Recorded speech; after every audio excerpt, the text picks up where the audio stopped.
And please welcome Alexandra Vouza for her presentation, Object and Subject.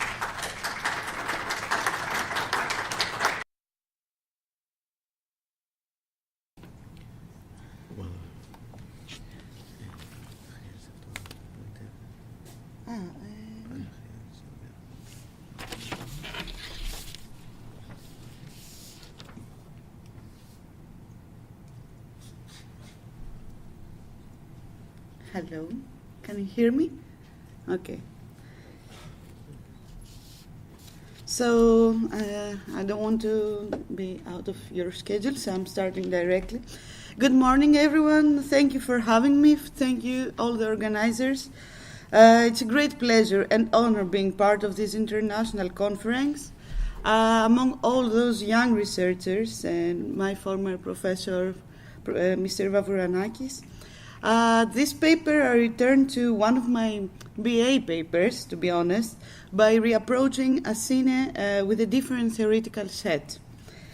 So today I'm going to speaking to you about object and subject, and my attempt during this presentation is to explore the multidimensional relation between landscape and humans, and precisely to detect the concepts we use in contemporary approaches regarding the examination of the ancient world.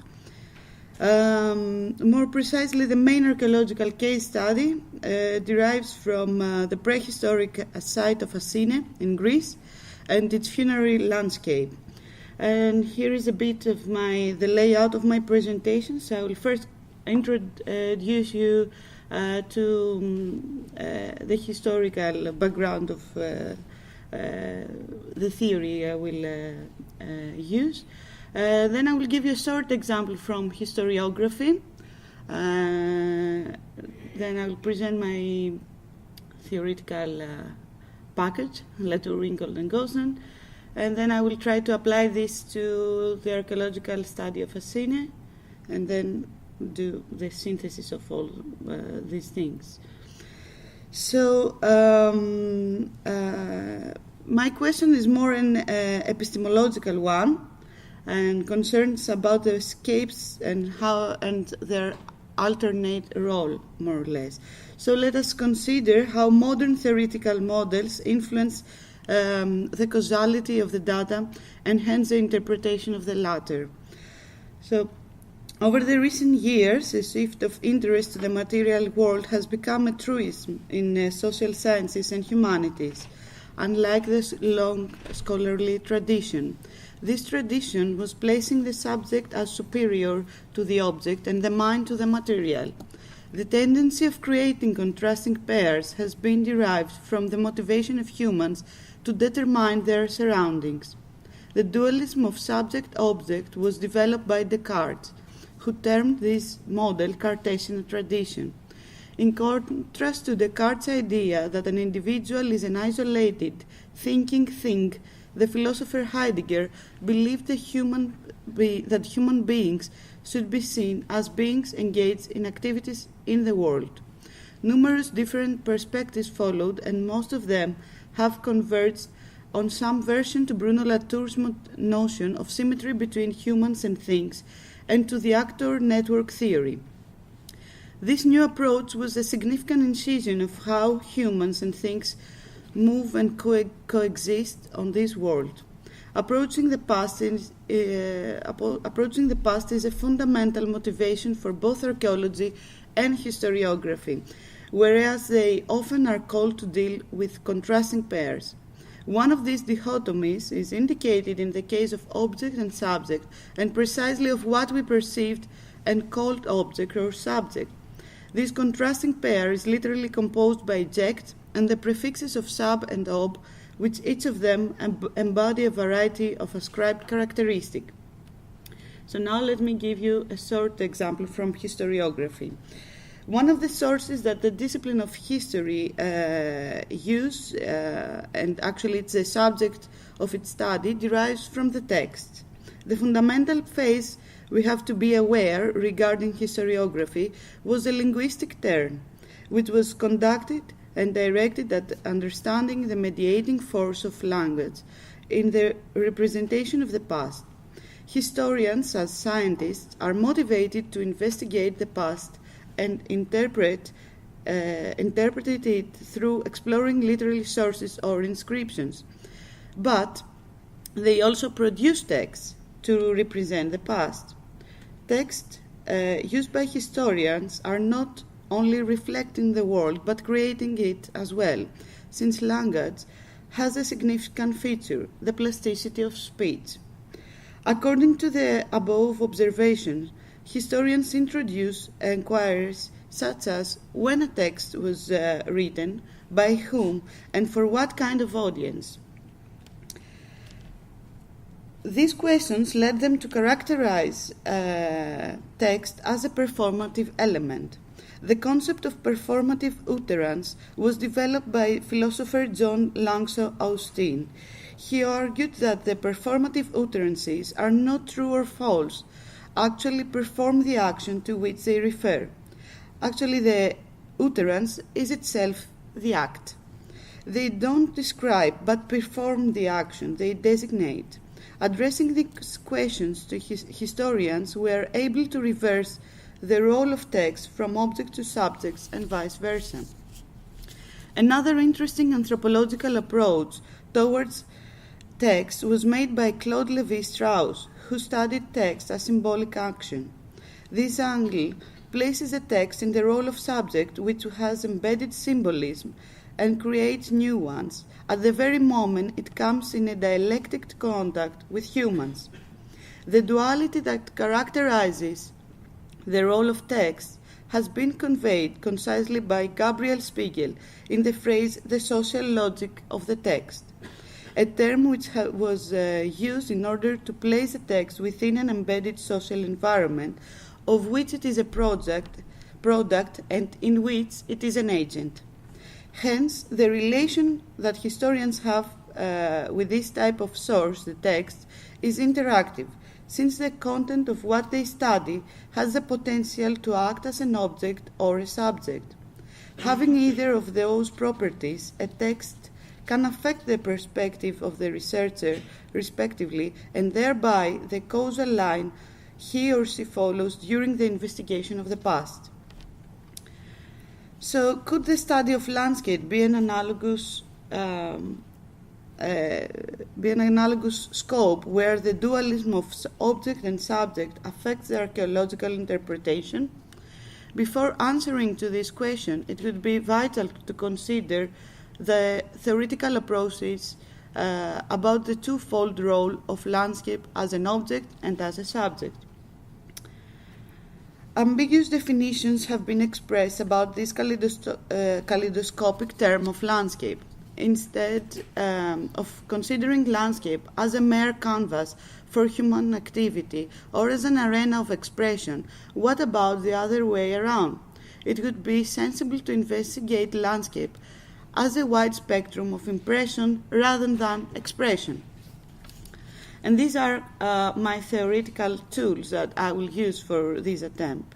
One of the first scholars who expressed his theory about the symmetry between object and subject was the sociologist Bruno Latour, on the basis of whom a wider debate was introduced about the agency of materiality in archaeology. Latour observed that in our society the notion of subject is limited to human activity, while object had no chance to play any role. Object might exist in the domain of material causal relations, but not in the reflexive symbolic domain of social relations. According to his examples, anything that modifies a state of affairs by making a difference is an actor. In the course of action, humans and non-humans, and the so-called objects, interact without meaning that these participants determine the actions.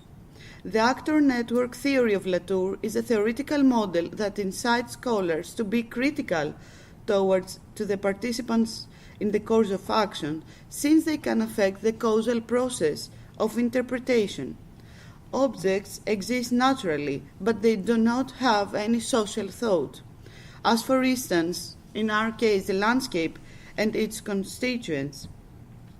Nevertheless, if we will detach our mind from all the ascribed meanings and characteristics that our society has given to landscape, we will observe that as material world is treated exclusively as passive and functional, in the same way landscape has been placed at the background of human taskscape, having the role of an object.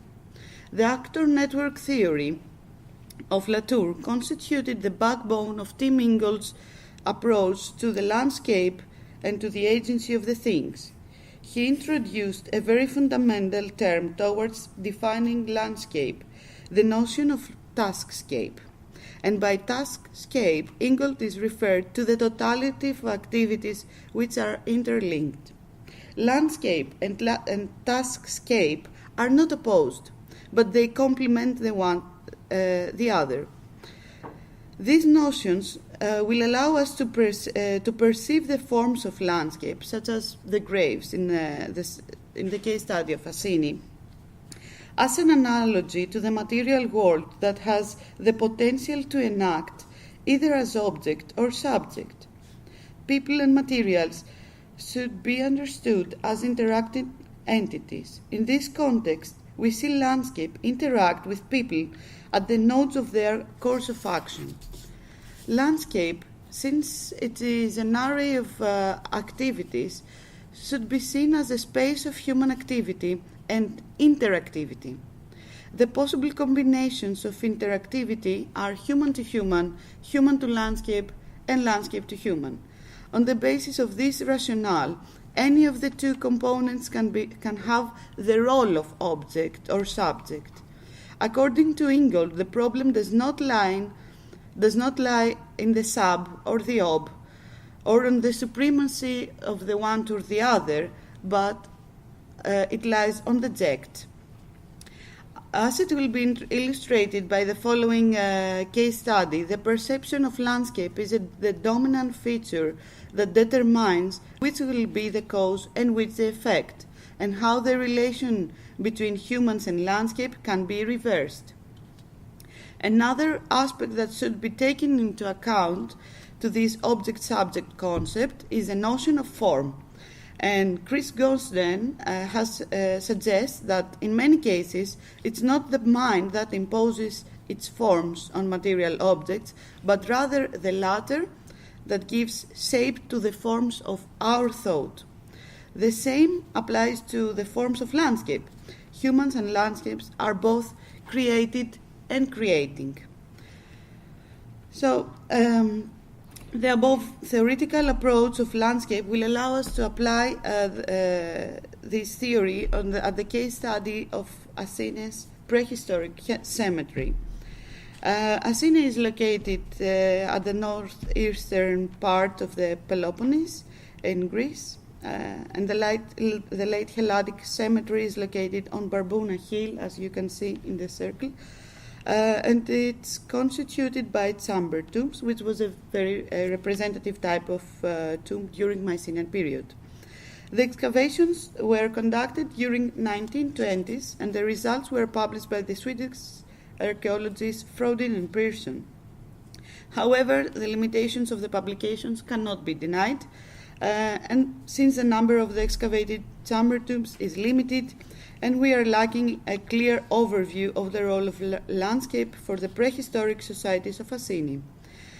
Moreover, the publication is not based on a contextual analysis, but rather on the architecture of the tombs. So, getting quickly into actually examples of chamber tombs. First of all, chamber tomb 1, which has two dromi. The two dromi belong to different ages, since the northern one occupies quite a symmetrical position in relation to the main chamber, and the late Helladic schist grave was created after its abandonment. It is noteworthy the determinant role of the landscape and how it affected human activity. The entrance of the old northern dromos collapsed, and that led people to consciously open a new dromos towards the main chamber. At this case, we notice that the landscape of the area acts as a subject, since it limits human activity by the collapse of the entrance. According to the new reality, people were in a position of object, which had as a result for them to be placed at the background and into being at a passive state. However, humans consciously decide later on to open the new southern dromos as far as the properties of the landscape allowed them. And concerning the properties of the landscape, it's noteworthy that the bedrock consists of easily worked and soft limestone with a soft shale, although there are some parts of the Barbuna Hill that are composed of a very hard grey limestone. Similar subjective behavior is indicated at the chamber tomb 3, which was found empty of any bone remains or burial offerings. The author suggested that maybe that result derived from the decision of people who used the chamber tomb to abandon the grave because of the poor consistency of the rock.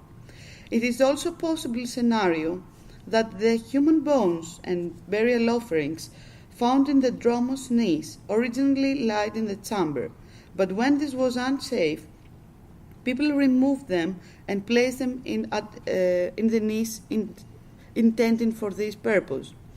On the basis of this interpretation, we notice once more that landscape performed as a subject, imposing the boundaries to humans and by changing its ascribed function.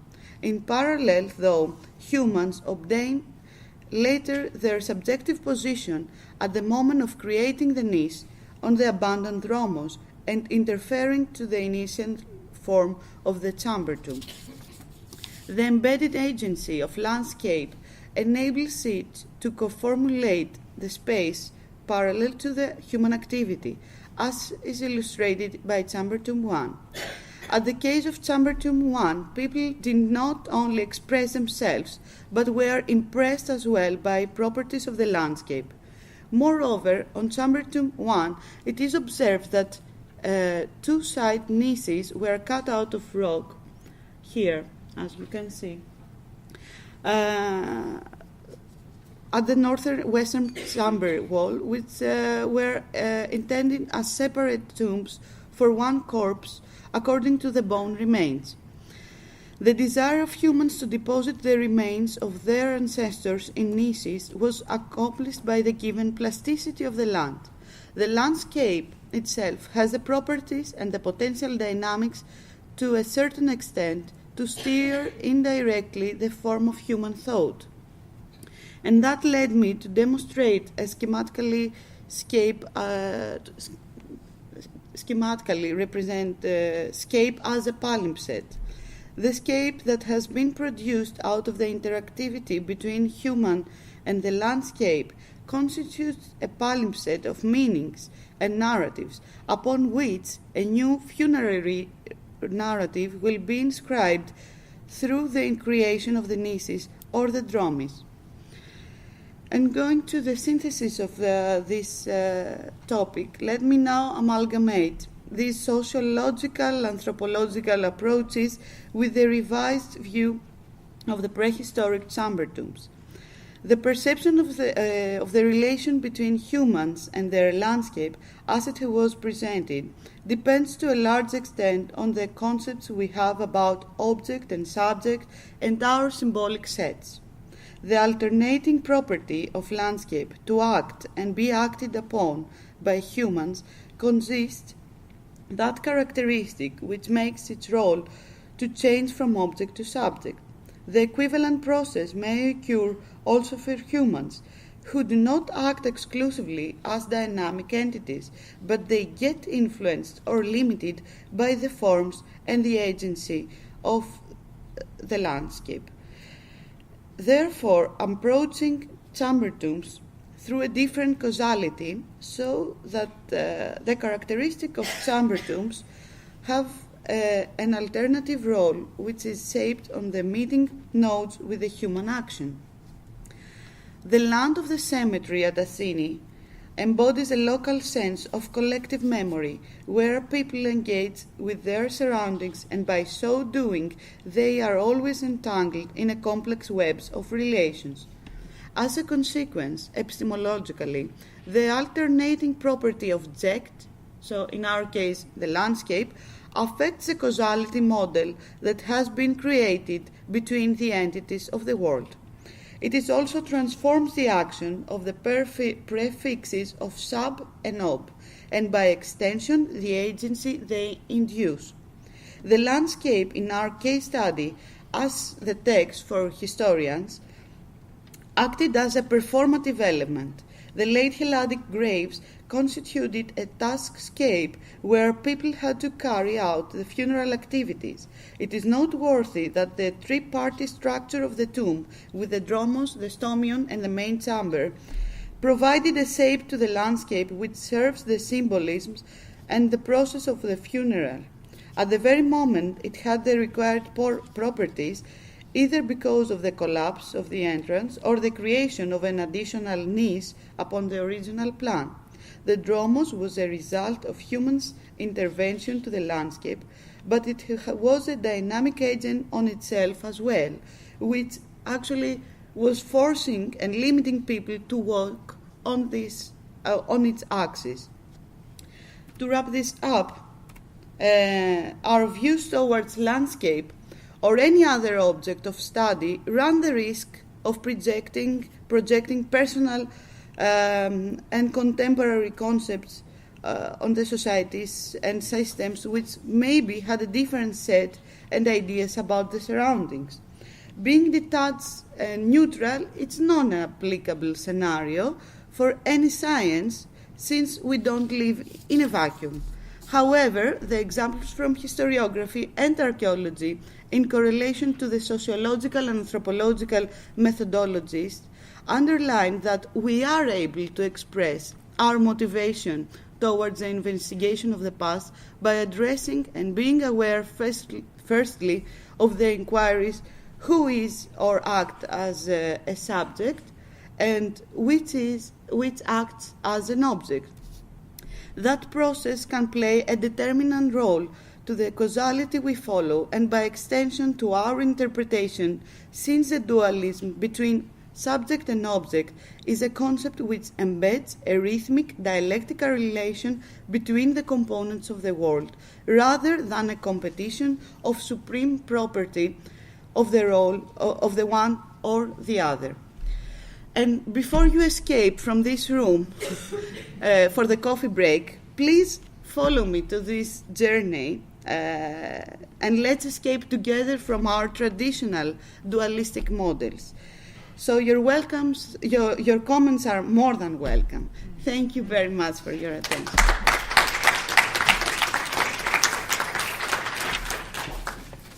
Very well put. So, any questions? Yeah. Thank you for this really professional presentation. I have a question. It doesn't have to do with escape, but it's just a question that came up. So you saw this grave where the dromos collapsed and they built another one. Yeah. So, and I think about it. Okay, we have a dromos that collapses, but why do you have to build another one? I mean, you have to do the whole work again. You have to open a new entrance to the grave, and that also means that the roof or the gate may also collapse. And I wonder, why isn't it better just to repair the old dromos? Actually, what I wanted to show was not to. I would like actually to epistemologically criticize the approach of the specific archaeologists. Of course, keeping the analogies, since it was a publication in 1920s.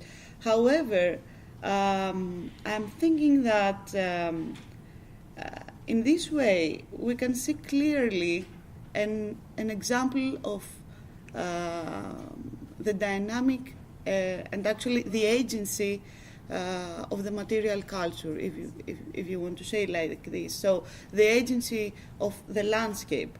But I would, in this case, I wanted to stress more the alternating role. So you see that, okay, there is a fact of collapsing, the entrance collapsed, and for some reason that we cannot reconstruct with our available data, they decided to build a new one. I just want to say, maybe if you know if the landscape was different, maybe the slope or something like that was easier to dig or... Yeah, at the specific case, at the specific area where these two chamber tombs I presented are lying, the bedrock is much more softer comparing to other parts on the Barbuna Hill. So I have no idea why they didn't try to open a new, to reopen the old one. Probably there are some reasons back then, but they found it easier to maybe to open a new one. So I don't know if I covered your question. I told you it doesn't have to do with escapes, it's just a question that came up Yeah. and I thought that you might know it. Good. Any more questions before the break? One question. Let me put it simply because we have no time. You have implied that when the dromos collapses, then it is a landscape which reacts.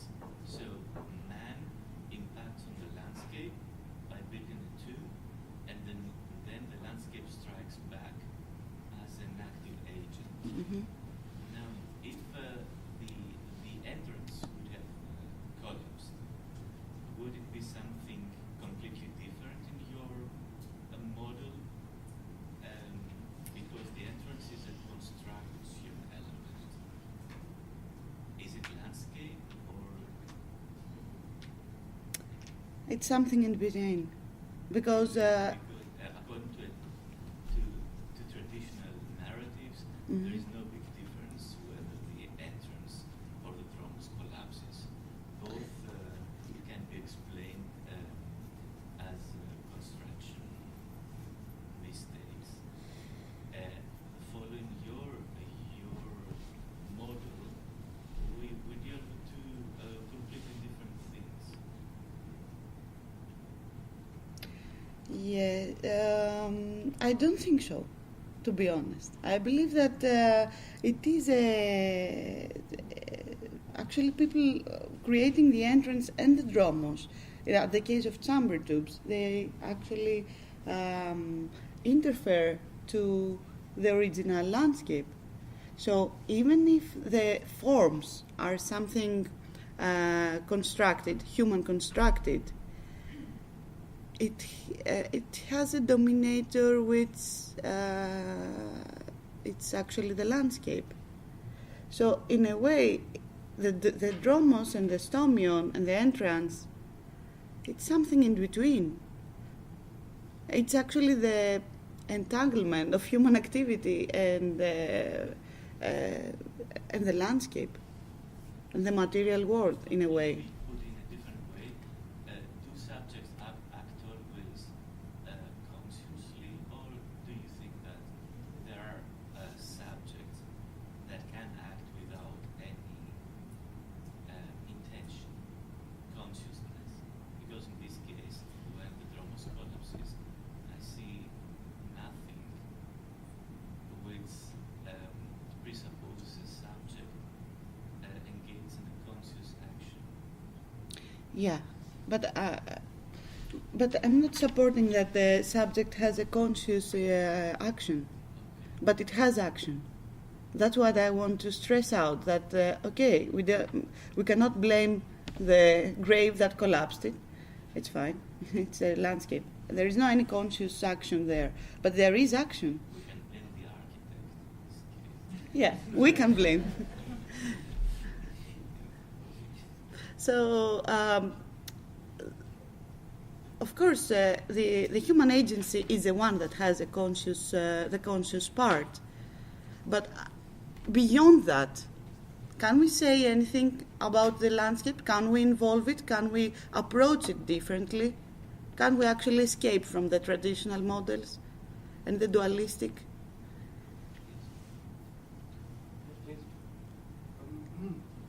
I think part of this discussion is about the definition of agency, because agency started meaning something really intentional, and it became to mean something simply an effect. Nowadays, agency is defined only as having something that has an effect, and in this sense, the landscape may have agency because it may have effect. Obviously, the dromos, the initial construction of the dromos, brought the landscape to the limits of its material affordances. It could not. It was a marginal choice.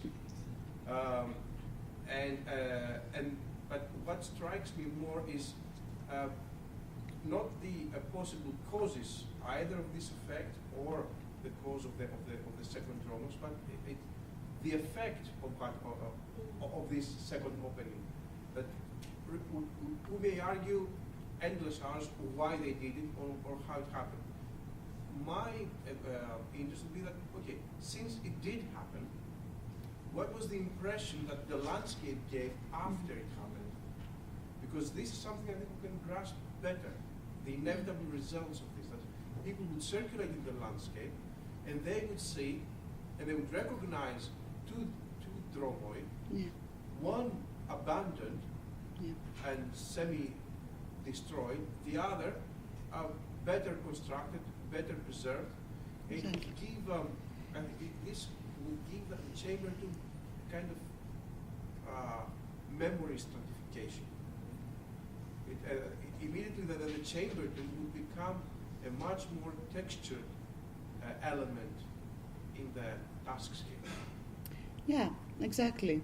And that's a performative element that I wanted to stress out with this topic, that there is not a linear way to reach a linear line of thought that we can follow, because we see that even landscape, except from human beings, they have a performative role which can alternate all the time. The thing is that somewhere we have to draw a line and kind of weight the data we have and the theoretical approaches we want to apply to them. So what I'm trying to say with the example of Asine, it's that, okay, we have kind of to get rid of all this supremacy of the one or the other. We have to really approach them as a context, and which has powerful lines, webbed lines.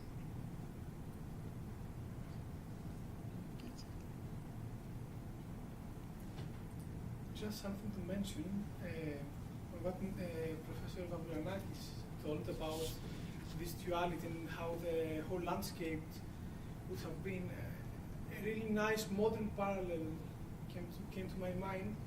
In Berlin there is a church which was bombed after World War II, so it's left bombed, and near it they built a modern church, but it's still in use. So someone can see the destructed one and the new one, and they're both in use.